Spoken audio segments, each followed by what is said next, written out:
Hi, everyone. Yeah, I've been on mute up until now. If you're just joining us, welcome. My name is Shauna Sweet, and this is um, Building Community and Maintaining Instructor Presence in Online Courses. Hopefully, everyone can hear me okay.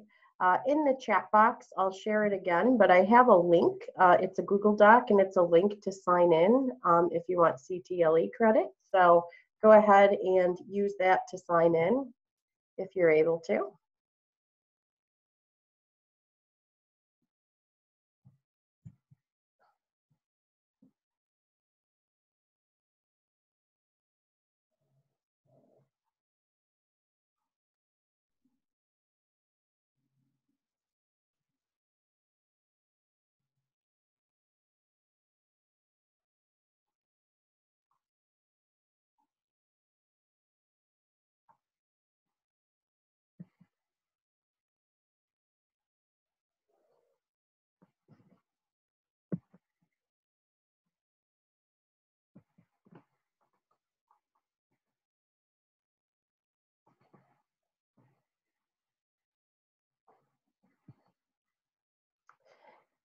If you're new to using Zoom, these are just some tips for you.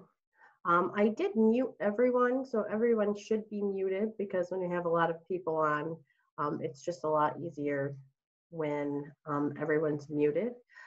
So go ahead and use the chat feature if you have anything to communicate.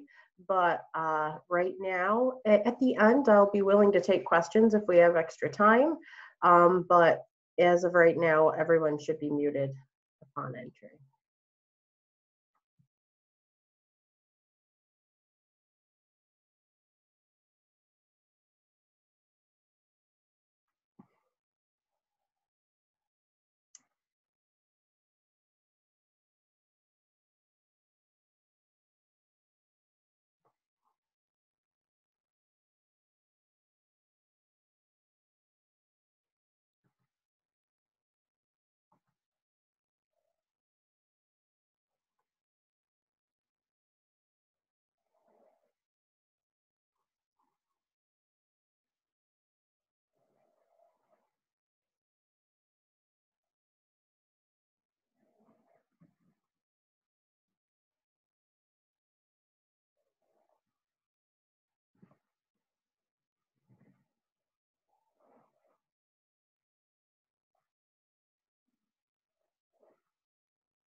Welcome, everyone. This is Shauna Sweet.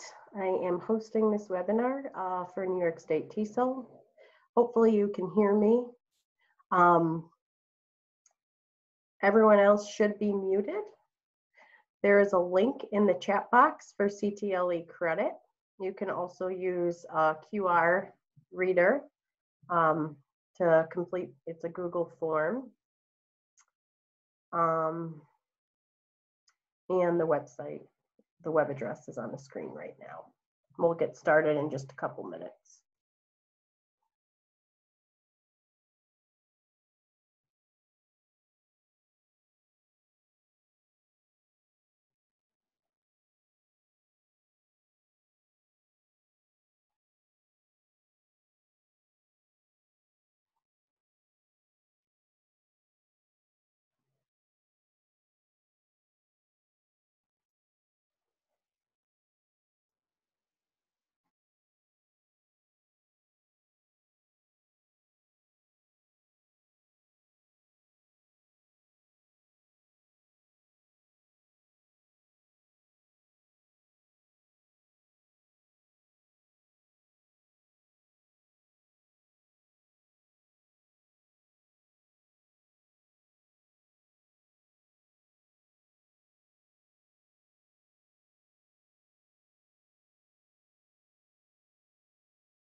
Okay, it's 11:01. I think I'll get started. Hi, everyone. This is Shauna Sweet. I'm really glad that you're joining me this morning. And I'm really happy that Nice T Cell invited me to do this presentation. I'll be talking about building community and maintaining instructor presence in online courses. And a lot of what I'm doing is based on my personal experience in designing a hybrid course. And I'm glad that you're here and that I can share it with you.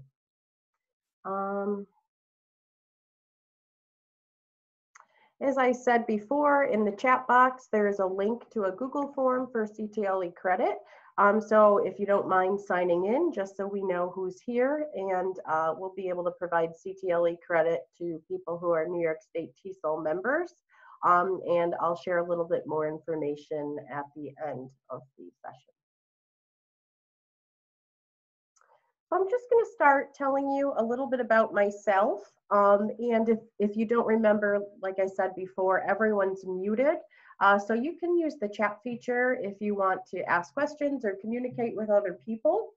And hopefully at the end of the workshop, we could take questions. You might even, I can unmute people and you might be able to ask questions or have some discussion at the end. But because of the sheer volume of people who have been joining in on these webinars, it's just going to be me talking for now. And then at the end, hopefully we can open it up for some questions. So a little bit about me. If I don't know you, and hopefully there are some people I know who are joining as well. My name is Shauna Sweet. I am from Rochester, New York. I was originally certified for English language arts and ended up getting my master's in TESOL and was an ESL teacher for several years at mostly middle and high school level. I am now a specialist with Midwest Arburn. If you're not familiar with Arburn, it's the Regional Bilingual Education Resource Network.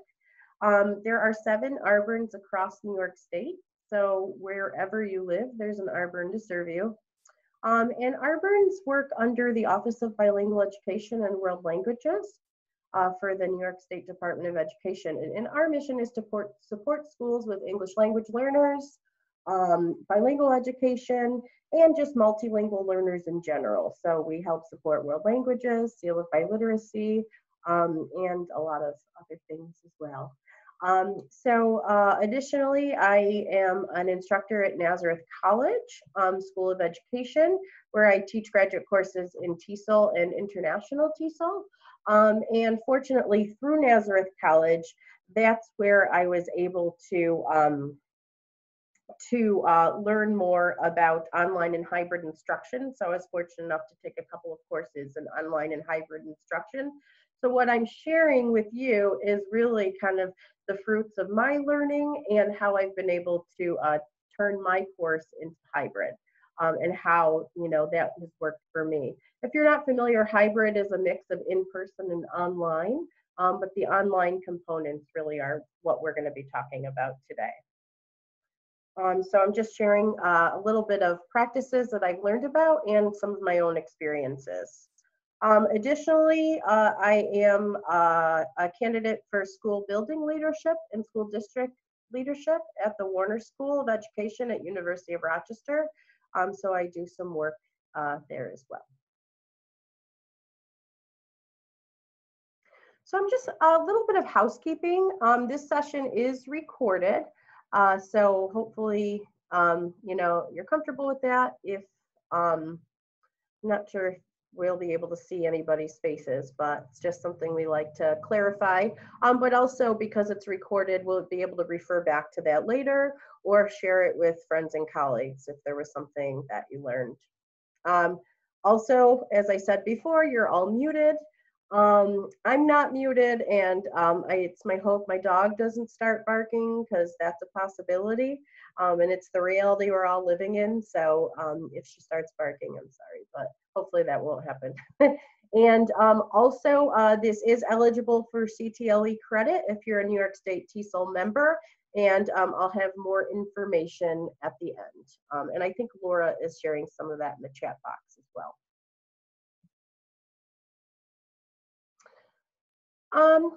So just talking a little bit about our agenda, there's really three things we're going to cover. The session is kind of broken down into building community. So that's really the student-to-student interaction. So, how can we ensure that students are able to feel like they're connecting with other students, feel like they're connecting as a class together when you're, doing everything virtually. And the other thing we'll talk about is instructor presence. So what are some good practices as teachers? What are some good practices to be able to, make sure that we're still connecting with our students, even though we're doing it virtually? And I have some different resources that I'll be sharing, and along with some really rich websites. One of them is from New York State SUNY, so I'll be sharing that at the end. But really, two major focuses: connecting students with students and students with teachers online. So really the key to online instruction, like the most critical thing, is that you have a learning management system. So depending on your teaching situation, you probably already have a learning management system that your school subscribes to, or that your school prefers you to use. So the learning management system is really like the backbone of online instruction. So if you don't have a learning management system, there are lots of different options for you. So just to give you some examples, so my learning management system at Nazareth College is Moodle. I know that at University of Rochester, we use Blackboard. A lot of schools and districts use Google Classroom. There's also Schoology, which is really great for K-12 education because it's really user-friendly. And then there's another one called Canvas as well that some schools and districts are starting to use. So the learning management system is really, like I said, the backbone. It's the key that really, it holds everything together. It's the glue, I'll say that. Lots of different analogies. So, what the learning management system does, it's kind of the administration. It holds your materials. You can do evaluations on there. Also, it offers a place to hold all your content, your resources, your articles, your videos, and then it serves as the tool or the method for communication with different folks. So it's, teacher to student, whole class, and different types of communication. So learning management system really is the key that holds everything together. Like I said, my examples are going to be from Moodle because that's what I'm most familiar with. That's what I use. So for building community, I'm going to go ahead and share this video, which is from Rochester Institute of Technology. And hopefully you'll be able to see it okay.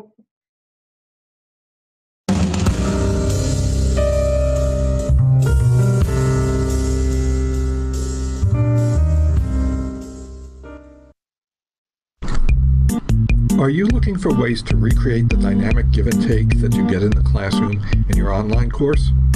Introducing Teaching Elements, student-to-student interaction in online courses.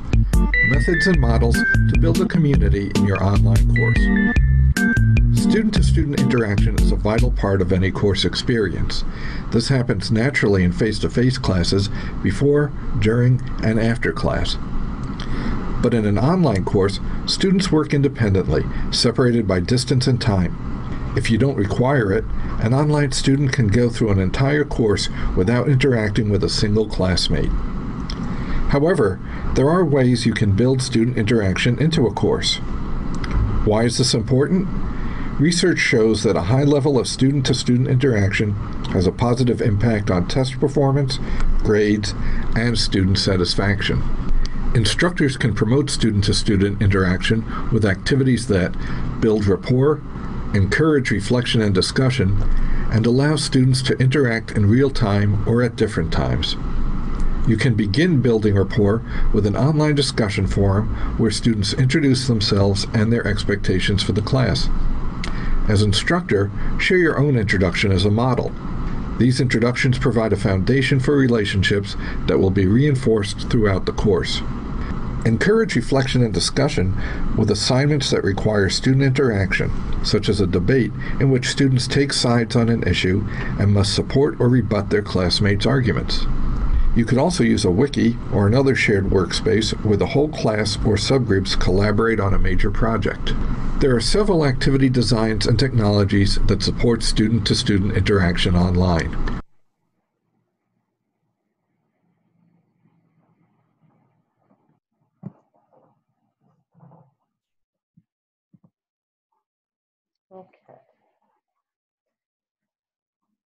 Okay, that worked out well because my dog needed food and I was knowing that was going to happen. So again, as the video shared, with student-to-student interaction, it's really important that we build those communities, that we allow people to still interact. So one thing that's really important, just some terms for online instruction that you should know if you don't, is synchronous learning and asynchronous learning. So synchronous learning is really learning experiences that everyone is doing in sync or at the same time, much like the webinar that we're doing right now. So if you're on right now, you're in a synchronous learning experience. So that would be things like web meetings, live webinars, instant messaging, live chats, like even Twitter chats that we see happening so frequently, video conferencing, and virtual classrooms. So those are all examples of synchronous learning. Asynchronous learning is the opposite, where people are doing experiences at different times. So that would be things like email, blogs, pre-recorded video lessons, online discussion boards, peer review, and wikis. And from my experience and what I've read, it's really important to have a mix of both. So as much as possible, if you can connect with people in real time using synchronous learning, that's great. But definitely a mix of both. Asynchronous learning is something that you want to be able to include.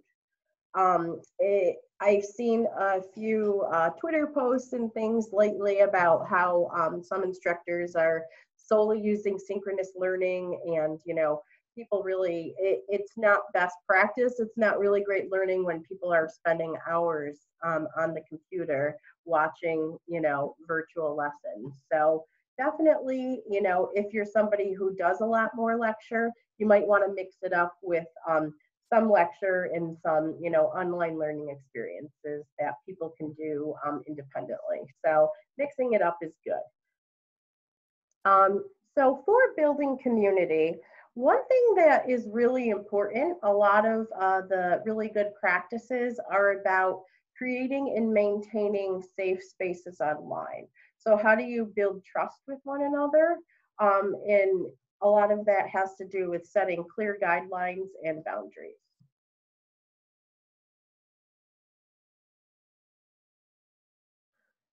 So just some things to note about synchronous learning. One thing that I usually ask for in synchronous meetings and experiences, if possible, if people can turn their cameras on. Anyway, in this time, especially if you're in a learning situation where people used to meet face to face and they're not anymore. People are really missing those connections. So I always strongly encourage people to turn their camera on if possible. And there's also some etiquette situations. So like if people have their camera on, but they have to carry their computer into the other room to check on their child or something. You can turn the camera off momentarily, but really, keeping the camera on just to make those connections and having a space for learning is important, if at all possible. Another thing is make sure you're muted when not talking. So again, these are just good practices to get people used to and familiar with. So if you're doing a video chat and everybody's different microphones are on and you can hear it, just becomes, a lot of noise. So, making sure that we're modeling those really good behaviors for our students and having clear expectations around those. And, just trying to have some engagement. So even though you're meeting virtually, are there things you can do with using the chat feature? Can you ask people to put thumbs up or reactions? So if that's something that you can do. And again, I thank Laura for helping to manage the chat feature in this session. And hopefully at the end, we'll have more of a chance to engage as a group. Greeting people and using one another's names. When you're having synchronous lessons, especially if it's a video like a Zoom chat and people are talking, it's really important to kind of refer to people, first of all, still greet people as if you're seeing them in person. It's always nice just to give a warm welcome, but using each other's names, and referring to people by name, because sometimes it gets a little bit confusing as, oh, who said what? So, you can refer to what Mary said, or, a topic of conversation that maybe was brought up by Joe. So really using people's names and being much more clear about our language. Also, just having some tips, anything that you're doing online, really making sure that we're explicitly teaching things, modeling, and practicing. And I do have some examples of how I've done that with my hybrid course. One resource I want to share, and I will say I do have a web page with all of the resources for you, which I'll share at the end of this webinar. But I do have all of the resources, so all of the videos, which there are only 2, but the 2 videos I'll be sharing, along with any of the other resources, I'll share with you at the end. But there is a webinar that I did last week about Zoom basics. So if you're not familiar with using Zoom and you want to explore that a little bit more, and it has a lot of resources on there. So if you go to the page for Zoom basics, which I'll share all the links with you at the end, there is lots of different resources there and tips for synchronous learning experiences. So this is actually one example. So student tips for participating in online learning.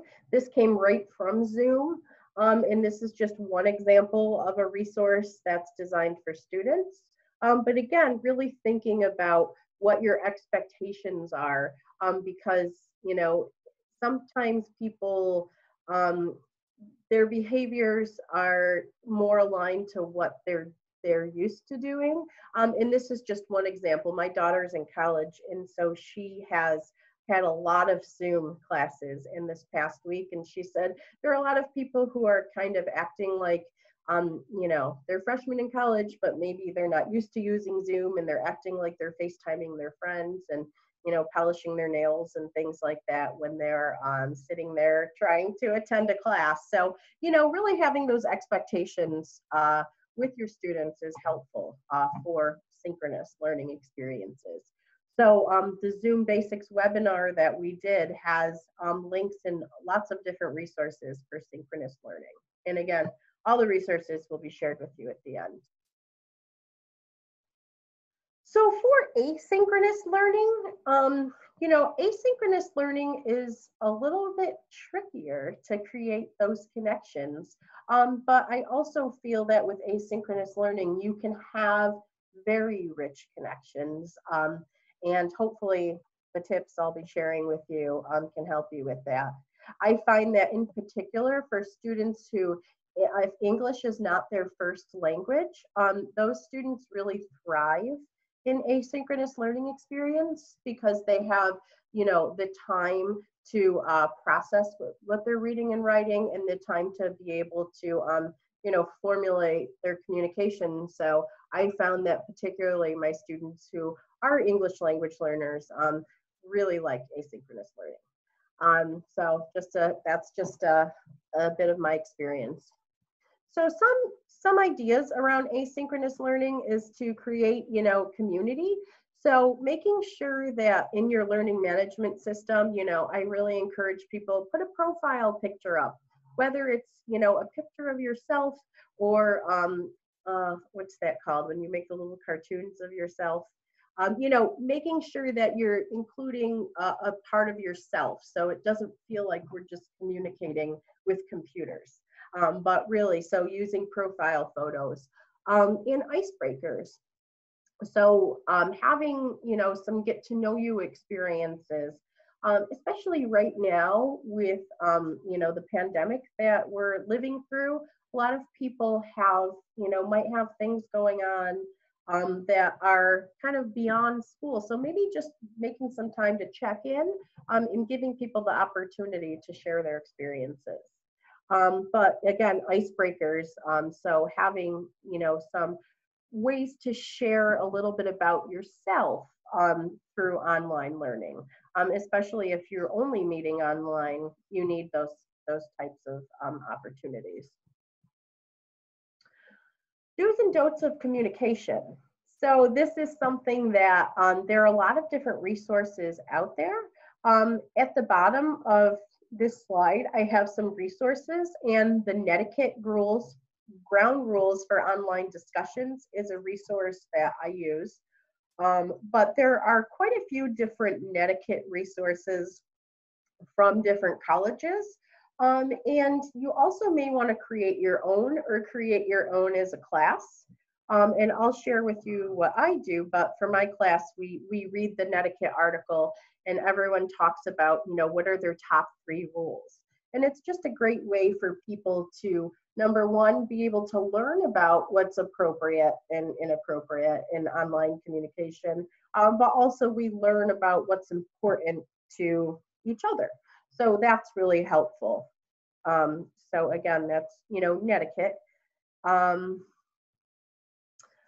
Also, visually display your expectations for participation as much as you can. If you have an online discussion or something, let people know what's expected of them. I have some sample discussion rubrics that come from another college where it gives you a lot of different options. So just make sure you're really clear about how often people are expected to participate in an online discussion. Encouraging interaction. So having different opportunities for people to contribute and collaborate on work together. That could be through things like, sharing group notes or wikis, sharing information about topics. Having online study groups and learning partners. So different ways that students can interact. I know for my class, we usually do peer review in person, but instead of doing that, we'll be kind of trying to move it to online, learning partners, or I guess peer review partners where they can support one another online, because we don't have the opportunity to do that in person. Also, building outside class spaces and bringing the outside in. These are all resources that are shared in that 5 ways to build community in online classrooms article, which is one of the resources at the bottom of this slide. So really making sure as much as we can that we're giving opportunities to have class outside of class. So one thing I have is a help forum where students are able to post a question if they have a question, and maybe myself as the instructor can answer it. But if I don't, if another student gets to it first, or they have the answer, they could, chime in with the answer, or they might say, oh yeah, I have the same question. So really building spaces for that. And again, that's just, setting up a discussion forum, having different discussion boards. And an announcements page is important. So my courses on Moodle have an announcements page where I can share, something that's going on campus that maybe people might want to attend. Or, it could be another webinar or another online learning experience, or, something important with the class. So having a place to post important announcements. So those are some tips for the asynchronous learning. And these are just some examples. And again, they're just examples for you to be able to see what it might look like. They're just screenshots from my course on Moodle. So if you can look, I'm going to move clockwise from the top left. So if you can take a look at the first one, it says discussion forum 1. It's the top left image. This is my attempt to create community. So my first discussion forum online is always just something, tell me about yourself. Tell me about how you got your name. Really just making sure that we're connecting as people. This discussion forum that you're looking at, we're talking about our experiences learning a new language. So each person, has to pick an emoji and talk about their very first experience learning another language. Again, and with very explicit directions and very, trying to make sure people have instructions with how to post. And that's where the tech support people can really help support you with that. Another one is the do's and don'ts. So the do's and don'ts for asynchronous instruction. If you look at the one on the top right, discussion forum number 2, that's rules for netiquette. So as a discussion forum, I ask people to take a look at a rules for netiquette article from Colorado State University. And as their discussion forum, they're picking their top 3 rules and really talking about, well, I never thought that using emojis was bad, but maybe in a professional setting, it's not really what I want to do.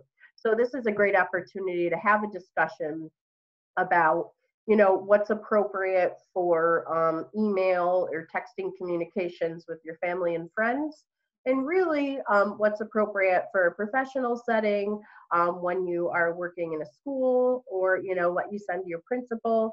And hopefully the discussion forums will be a springboard for people to, engage in those online communications, but in a professional way. So the rules for netiquette do really help people to cross that bridge in online instruction and make sure that they know, how to write and how to communicate professionally. So that's another reason I like the rules for netiquette. We talked about visualizing expectations. So right below where it said discussion forum 2, there's the participation rubric. Again, it's just a screenshot of what my rubric looks like for participation, but I do have a resource with lots of different examples for you. So you could even borrow one of the rubrics that are on the website that I share. So again, that's just one idea. Finally, I know we talked about encouraging interaction. So actually on the bottom left, you'll see the Help Center, and that's just a forum that I've created on Moodle that says Help Center, and just post any questions you have, and people will chime in with questions. And again, sometimes I'm the one answering them, sometimes other students are answering, and sometimes it's a place for people to get clarification on something they were having trouble with as well. So it's a really good place. And I usually tell students, if you have the question, chances are somebody else has the same question. So posting your question in the Help Center really can help answer everyone's questions sometimes. So it's also helpful for the instructor because you're not answering the same email 5 different times with the same question. If somebody posted in the Help Center, you can answer it once, and it really helps to with your time management for as an instructor as well. And the other one is course announcements. So that's on the bottom right little image there. And again, this is just a place for me to share any events that people need to know about, any important changes with the course or the course timeline. So a lot of these take very little time to set up because it's just creating a new forum and naming it Help Center, creating a new forum and naming it course announcements. And all of the learning management systems have some type of forum or some type of discussion board. So, those are just some ideas of how you can increase communication.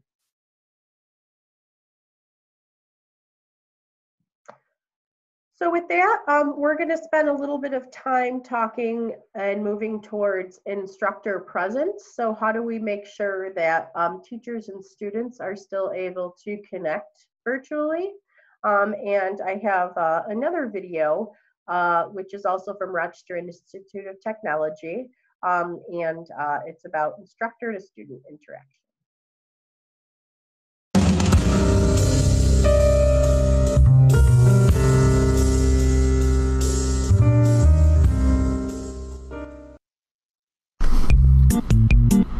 Are you looking for ways to increase interaction with your online students? Introducing Teaching Elements, Instructor to Student Interaction in Online Courses, Methods to Increase Interaction in Your Online Course.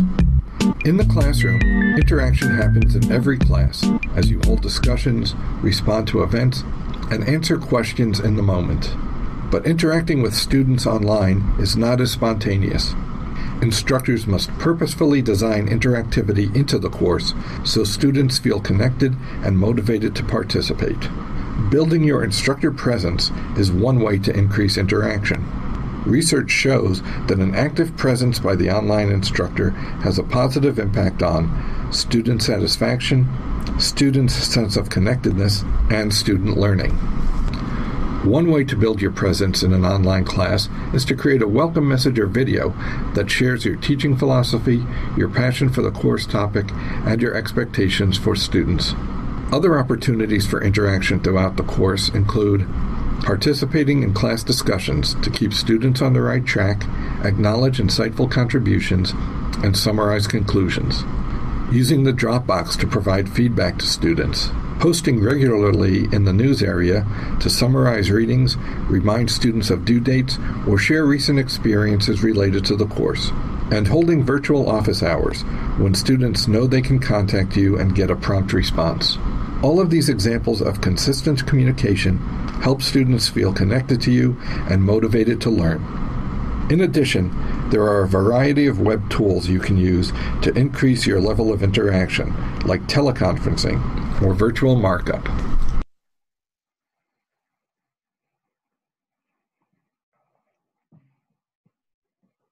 Okay.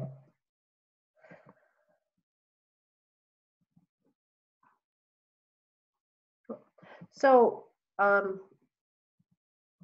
while the video was playing, I was able to look at the chat. I will share all of the videos. I'll also share my slides. I have a link to a page that has all the resources on there.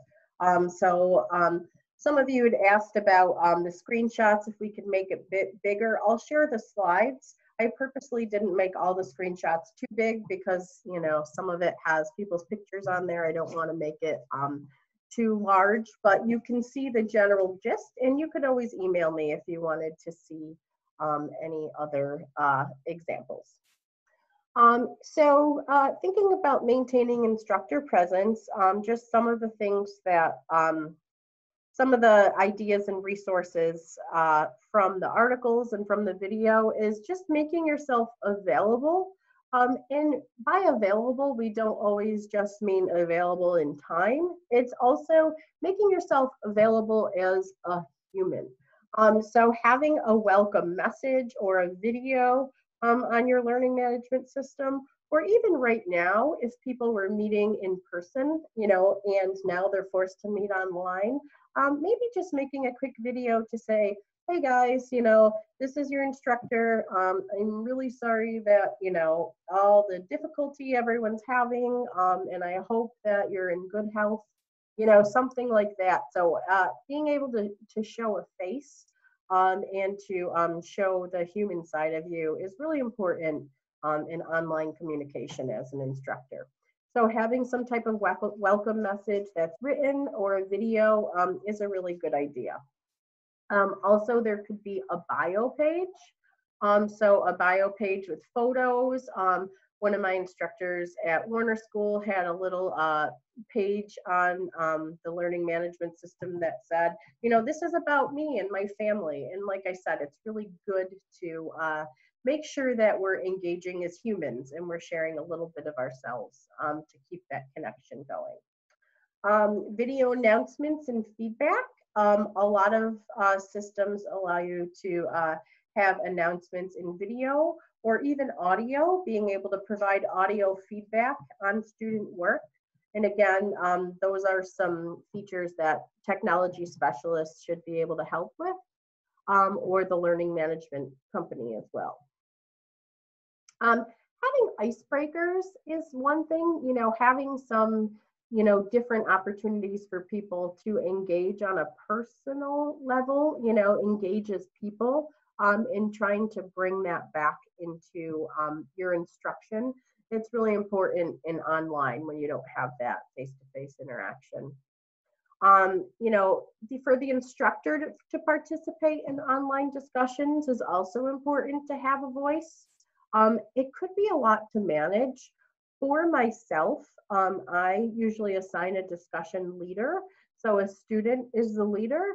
And I make sure that I set a clear precedent that as the instructor, I cannot respond to every person's message, but I will respond occasionally. And one little tip that seems to work for me when I have a discussion forum and students are communicating, at the end, I'll do a wrap up, and I'll do a discussion forum wrap up where I can just share some general themes about what I heard, some general themes about what students wrote, and really address the discussion as a whole. But again, as the instructor, it's not reasonable for you to, try to respond to every student's post. So again, it's really the students who we want to interact with one another, and we're participating as part of the class as the instructors. Another thing is a weekly greeting or a start here.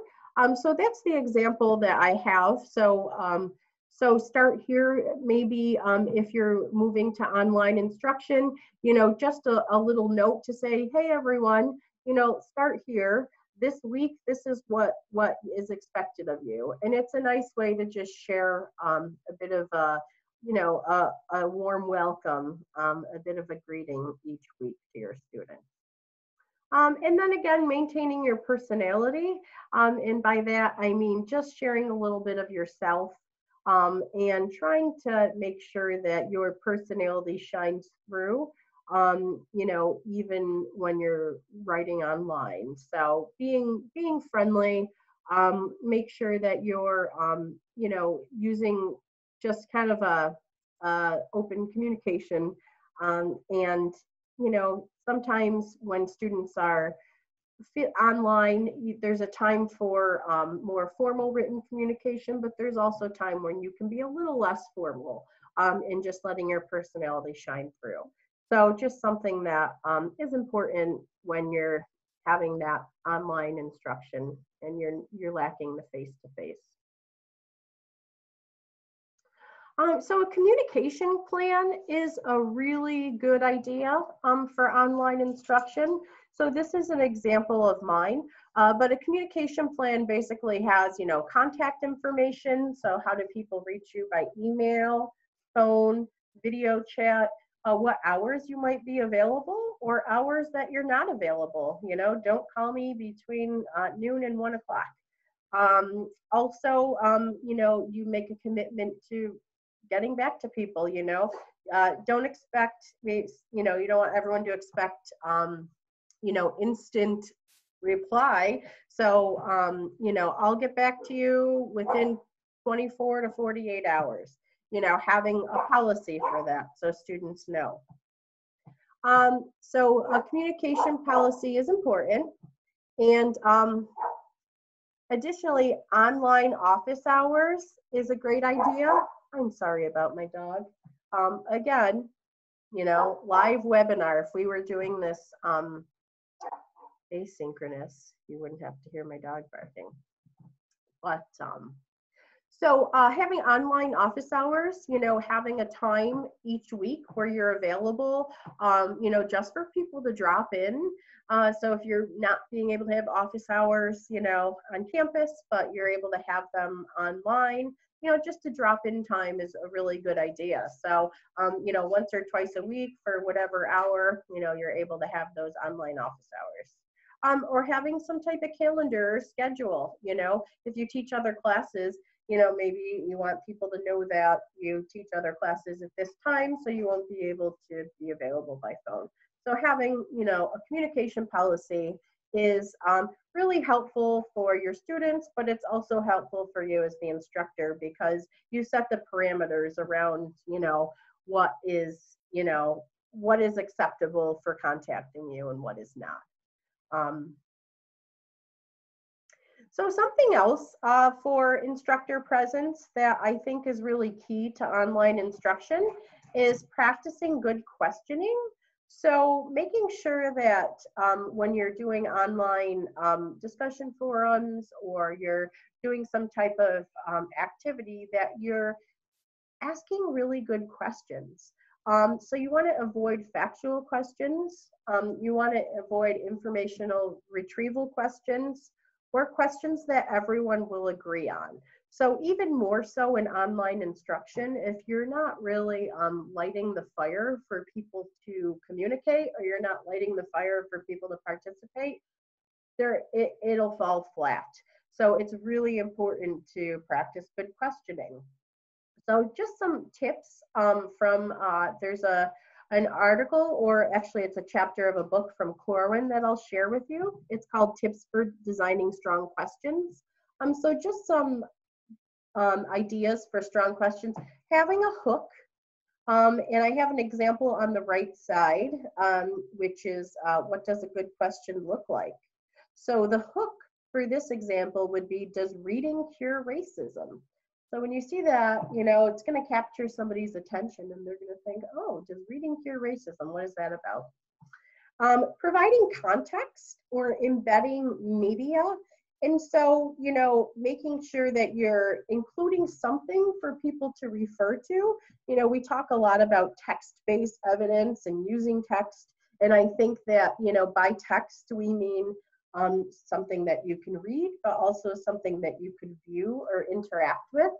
So in this case, the context, the media is, it looks like a Maya Angelou video. So again, providing context media for some people to use to be able to generate discussion. Asking controversial or polarizing questions. Again, depending on your teaching situation, I mean, you want to tread lightly with controversy, right? And I don't think this is asking for the type of controversy that is really going to get people angry, but controversy in terms of, what's going to get people talking. So one example I usually give, for second language acquisition, those of us in the field know that using the home language supports students in learning English. One question that wouldn't be good is the home language, should the home language be used in the classroom setting for ELLs? I think every one of my students, based on what they've learned in the program and from research, would say yes, using the home language benefits ELLs. So that wouldn't be a good question. So asking a question that would really generate people's thoughts and feelings is probably what you want to go for. And encouraging students to make connections. So anytime you can ask students about their own experiences, it will really help them to engage in a discussion. Because I do feel that the questioning is kind of the key to good online discussions. If you don't start with good questions, the students will just be going through the motions and they won't really be learning. And the best classes that I've had with online discussions are when students are really engaged because the questions, they're involved in the questions, they're invested in them. So good questioning. Another tip for maintaining instructor presence is what I call the shortest path. Some people, I think a lot of people right now are struggling with how much time do we spend together, or how much time, do students spend doing activities, or do I spend doing an online lecture? Again, like I mentioned earlier, to have students sitting and listening to online lectures for hours upon end is probably not the best way they're going to learn. So, having a variety of different activities where maybe they're listening to a mini lesson that you have recorded as the instructor, but they're also perhaps engaging in a reading and then participating in a discussion forum. So again, changing up the variety of activities to make sure that students are learning through multiple methods. So making sure that you're incorporating diverse learning experiences, and you're also reaching students with different learning preferences. So I just love this quote. I had an administrator who, used to tell us about taking the shortest path to learning the objective. And it's true, especially with online learning. Sometimes, you have to think about your lesson or how you would teach it in person and just pare it down a bit. So, as long as students can understand the objective of your lesson, trying to think about how am I going to kind of pare it down so it's the most essential information. Sometimes that's what you have to do in online instruction. Another resource that I have is determining time on task in online education. This comes from New York State Department of Education. So I believe the rule of thumb for a college credit hour is 45 hours per semester of engagement per credit hour. And again, that will all be on the link that I'll share at the end. So, so again, the 45 hours per credit hour, that's engagement. So that could be lecture, but that could also be through, doing online forums or doing readings, or writing research papers. So again, 45 hours. So if you could think about, if you're struggling about how to move your in-person instruction to online, that 45 hours might be a pretty good rule of thumb for you. So this is just what some of the research says. I know that the RIT video had talked about some of the research for instructor presence, but this is a list from it's from a study done, and it was posted in the Merlot Journal of Online Learning and Teaching. And it actually lists what are some of the top indicators of instructor presence that students ranked as being important to them. It also lists some things that students really didn't find that were important. So you can check out the journal, which will be posted in the resources at the end. But, some of the things that were important were instructors making course requirements clear, clearly communicating due dates and timeframes, setting clear expectations for discussion participation, providing clear instructions, providing timely feedback, communicating important course topics clearly, creating a course that's easy to navigate. And again, your learning management system is how you would do that. Clearly communicating important goals, keeping the course calendar updated, and following through with promises made to students. So those were some of the top 10 indicators.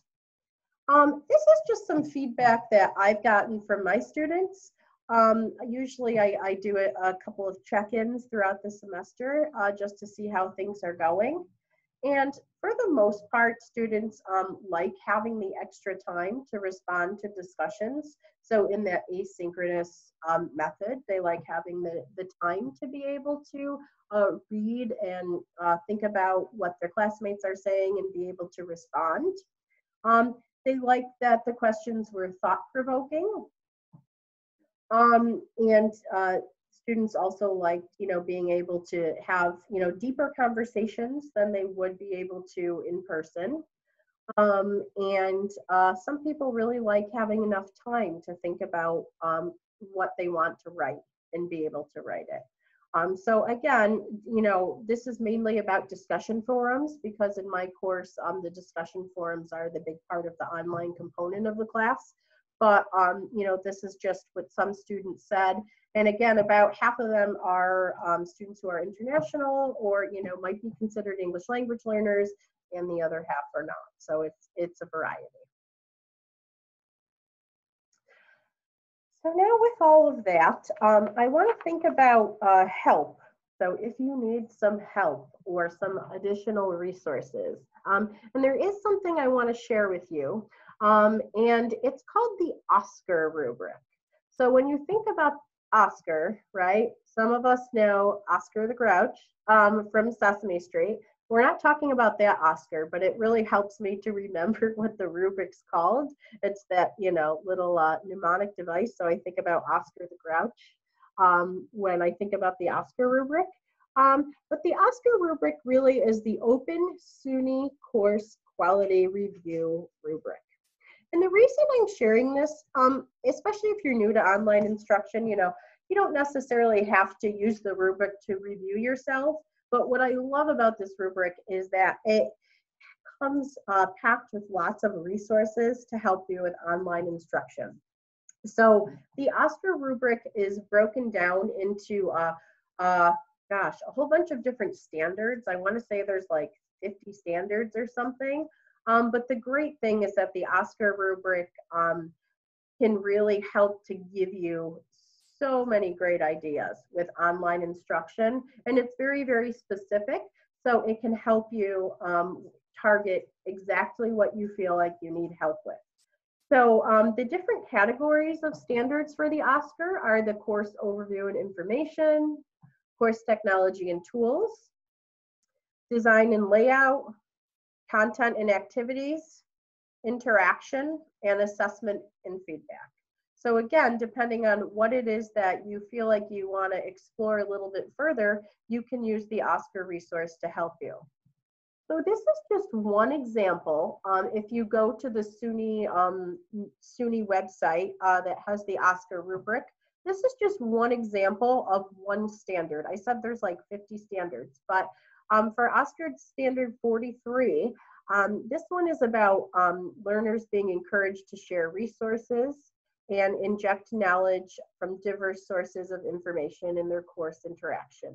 So if you really want some ideas on how students can share resources with one another, this is the page from the Oscar website that could help you. And one thing that I really like is it just gives you some basic ideas of what's good practice. It has some videos of instructors talking about, how they've done this well in their courses or what they struggled with. And it provides some references. But what I think is the bread and butter, what I really like about this website is that refresh your course with these ideas section on the bottom. Here, it's got lots of different ideas about, if you need to work on this in your course, this is what you can do. And a lot of them are real, simple and practical ideas of how to make your online courses come alive. So again, the Oscar rubric is shared with you, not necessarily so you can grade yourself or be graded, but it's really a very rich resource. And it's open, it's an open SUNY course rubric, and so it's free for people to access. So again, just wanted to share the Oscar rubric as a resource for you with your online teaching. Finally, I want to share, I know I promised that all of the resources I've shared today will be available to you. So here they are. They're on a web page through the SMORE site. So if you go, you can either scan the QR code. You can, type in the link at the bottom. I will also put it in the chat room, but this SMORE page has all of the resources that that I talked about today. So again, I'm going to go ahead and share them in the chat feature right now. Okay. Oh, wait, sorry. I didn't share it with everyone. There we go. So again, the SMORE page, the SMORE page has all of the resources. So we should. Oh, I think I was sharing my screen. Please move this window away from the share. So it has different resources we discussed for building community, along with the videos we watched, different resources for instructor presence. And I will add my slide presentation, and I will add the recording of this webinar there as well. There's also the link for the CTLE credit, and it has a link to email me as well. So all of that is right there in the SMORE page. Sorry, I'm going to share my screen one more time. Okay, so that's the resources again on smore.com, and I'll share those with Nice TESOL so they can share them with you. But again, I really wanted to just tell you everything that I could about online instruction with the hope that it will help. One thing, I didn't really share this, but one thing that I thought about when we were going through schools closing, how can I help? Because I felt so helpless, and I thought, well, I've been fortunate to have training in online instruction. So if there's anything I can do to support teachers through this, I'm more than happy to. So finally with that, I just wanted to reiterate for Nice TESOL. Current members can apply for CTLE credit. If you aren't a member, this is the link, nicetesol.wileapricot.org, to apply for membership. Each webinar, such as this one, will count for 1 hour of credit. To apply for credits, you can click on that Google form. And Nice TESOL will send CTLE via email. Please be patient. It might take a few weeks to a month or so to be able to get those CTLE forms, but you will get them. And again, just on the left-hand side, there's the sign-in sheet for this webinar. So if you weren't able to sign in, that's in the chat box, I believe. But I could hopefully take some questions now. Whoop. There we go. So yeah, that's it for me. I guess we could take some time for questions. I'll check the chat box again to see what questions people have. Okay, so my email is ssweet. Okay, I'm typing in my email. So that was one question somebody had. But if anyone else has questions, I haven't been able to watch the chat, but I'll scroll up a little bit. So the slides will be on the website. Yes, on that SMORE website, the slides will be on there. The sign-in sheet, I'm wondering if Laura will be able to post the sign-in sheet. I might be able to do that. The form for CTLE credit, that is also on the SMORE page. So if you go to the SMORE page at the very bottom, that's where the form is for the CTLE credit.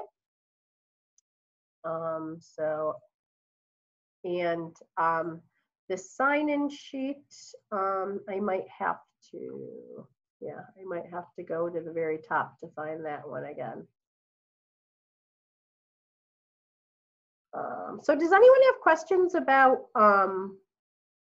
online instruction?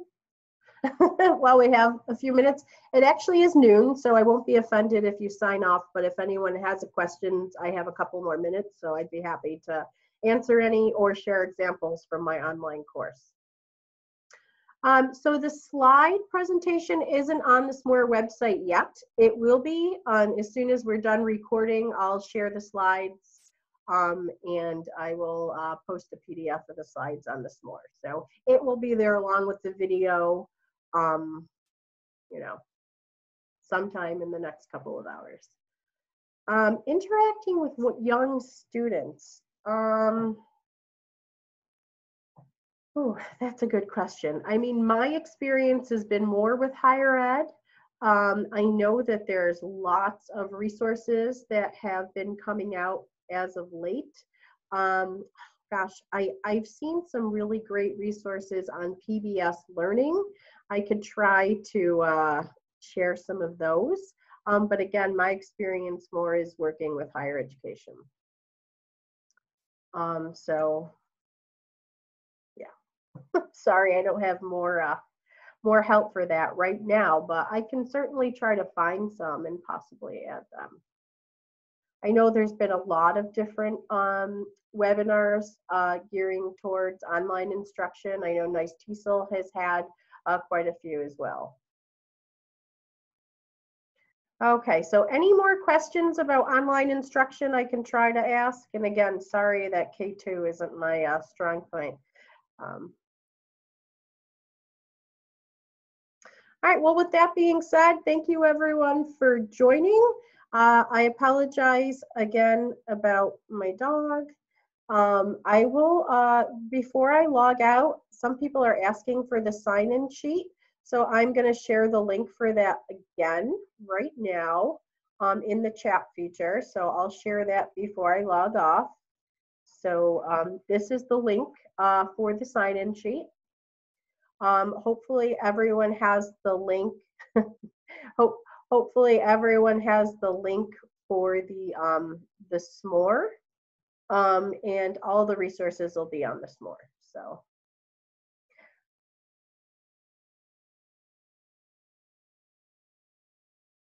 Okay, thank you guys.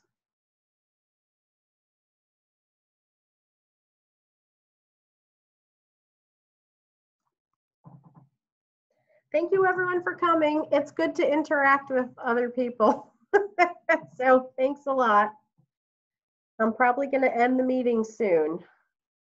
So feel free to log off, but I'll be here if you have any more questions. Once I end the meeting, you can't access the links in the chat feature. So I'm just waiting for people to log off.